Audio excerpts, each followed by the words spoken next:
বাবা, তুমি? এই মহিলাটা কে? মহিলা না, ওটা তোর মা। কি বলছো তুমি? বাবা, আমি ওনাকে কখনোই মা বলতে পারবো না। মা বল, মা বল আগে। বল। ছাড়ো, আমি দেখছি। ছাড়ো তুমি। শোনো মা, আমি তোমার মায়ের অভাব পূরণ করে দিব মা। ছাড়ো তুমি। তোর এত বড় সাহস, তুই ওনার গায়ে হাত দিছিস? এই বেরো, বেরো। আমি জানি তুমি আমার বাবাকে কেন বিয়ে করেছো।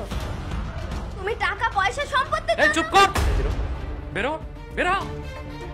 আমি জানতাম তোমার মেয়ে আমাকে মেনে নিবে না। তুমি কিছু মনে করো না, আসলে তোমাকে হঠাৎ করে দেখে ও একটু বেশি রিয়াক্ট করে ফেলেছে। মনে নিব না কেন?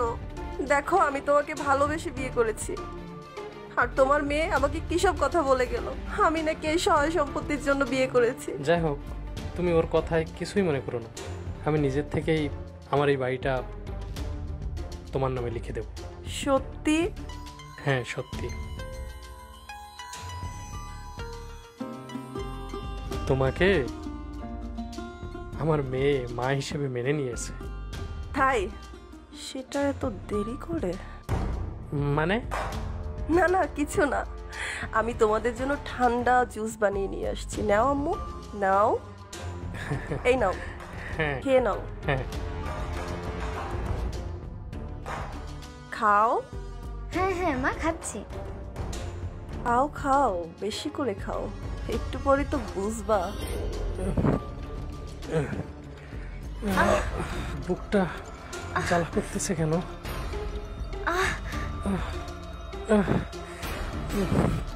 বাবা, এই বাবা, আমি আর পারছি না। তুমি কি খাওয়াইছো? বাবা, আমার গলা বুক জ্বলে যাচ্ছে। বাবা,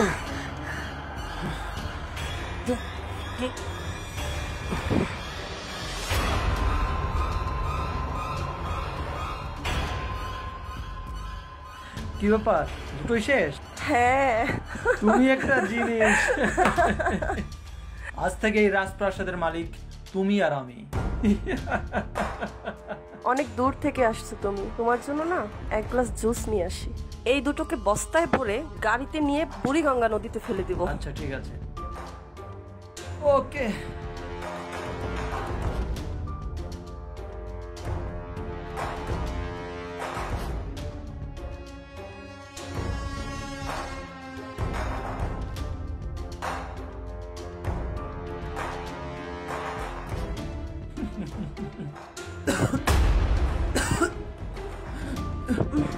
তুমি কি খাওয়ালে আমার আমাকে? এমন লাগছে কেন?